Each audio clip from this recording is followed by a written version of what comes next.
आज हमारी इस विशेष अंक का टॉपिक है बेमिसाल पिता संदर्भ बिहार में लोकसभा चुनाव 2024।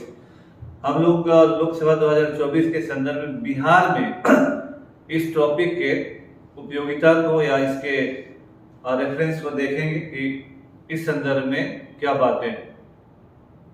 इस संदर्भ में सबसे बेमिसाल पिता में नंबर 1 पिता में लालू जी को देता हूँ।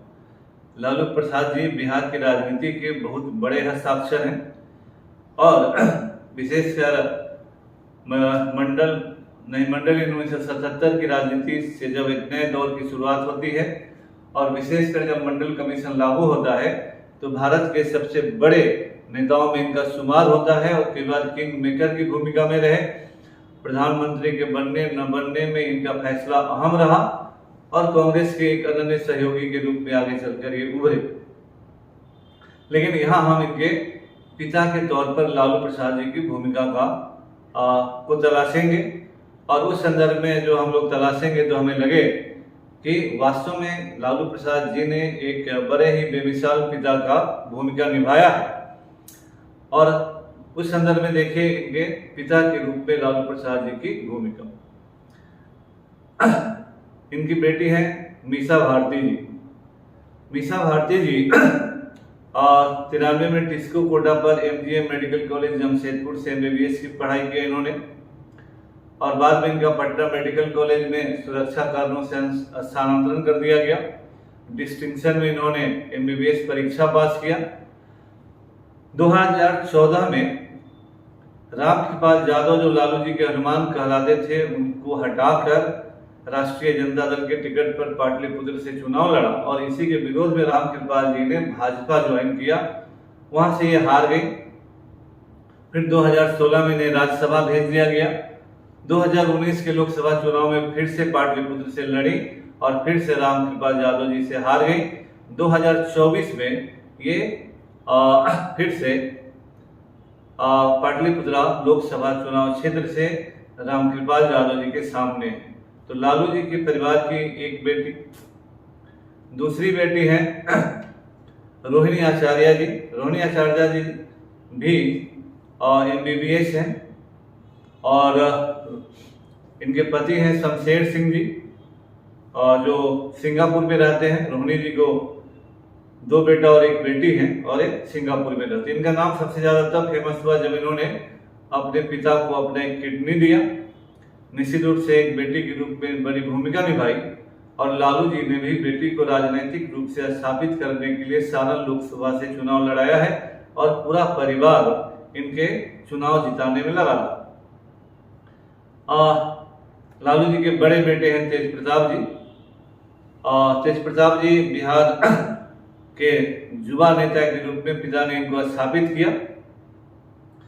इनके रिकॉर्ड के अनुसार इन्होंने इंटरमीडिएट उत्तीर्ण किया है। इनका विवाह चंद्रिका राय जी की बेटी और पूर्व मुख्यमंत्री दरोगा प्रसाद राय जी की पोती ऐश्वर्या राय से हुआ।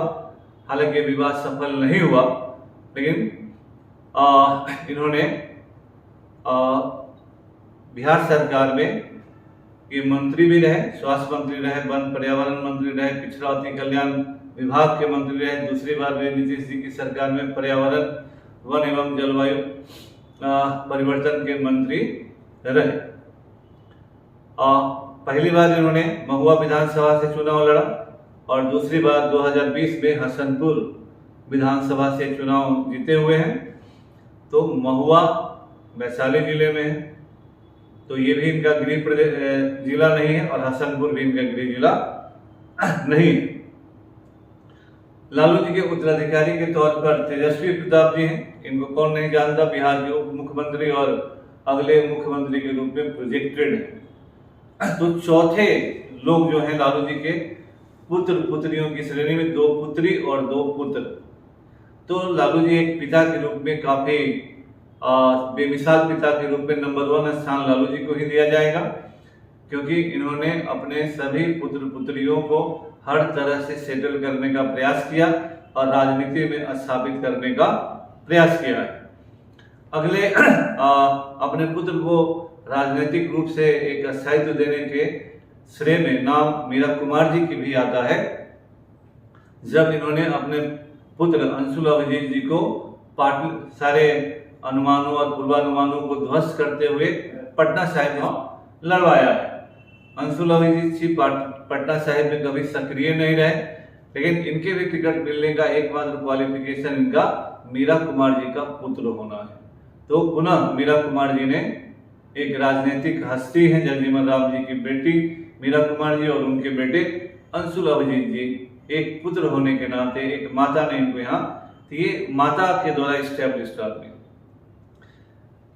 सामने हम लोग जगदानंद जी समाजवादी राजनीति की पृष्ठभूमि से आए हुए, समाजवाद की बड़ी बात करते हुए, लेकिन आखिर में इन्होंने भी अपने पार्टी के सुप्रीमो की राह ही पकड़ी है और अपने 3 पुत्रों को इन्होंने राजनीति में स्थापित करने का एक तरह से बीड़ा उठा लिया है।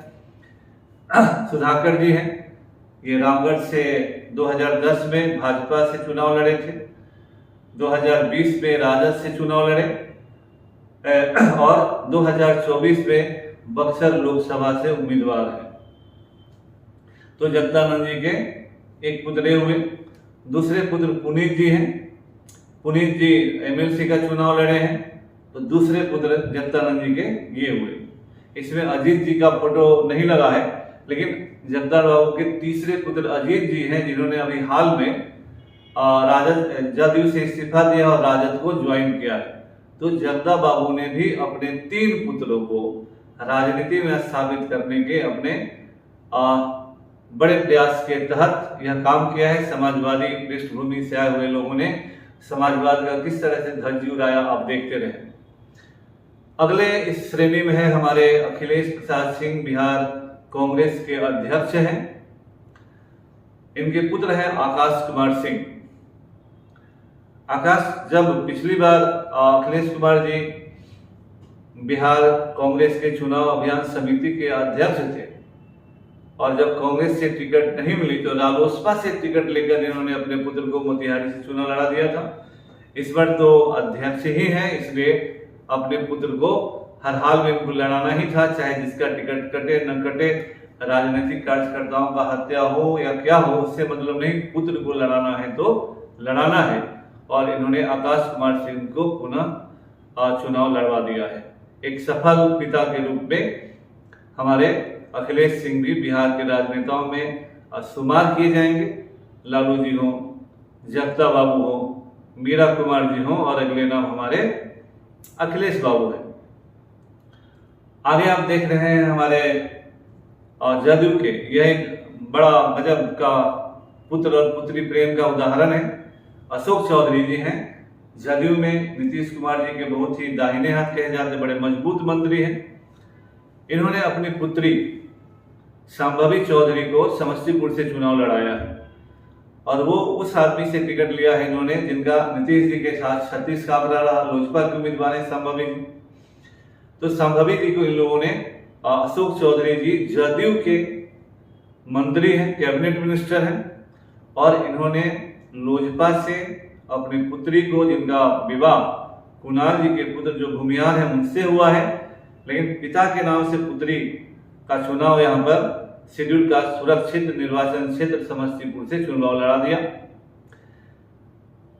ये महेश्वर हजारी जी हैं, ये भी जदयू में मंत्री। अब देखिए क्या पुत्र और पुत्री प्रेम होता है। महेश्वर हजारी जी भी जदयू में मंत्री हैं, लेकिन इनके पुत्र सन्नी हजारी जी कांग्रेस से चुनाव लड़ रहे हैं समस्तीपुर से।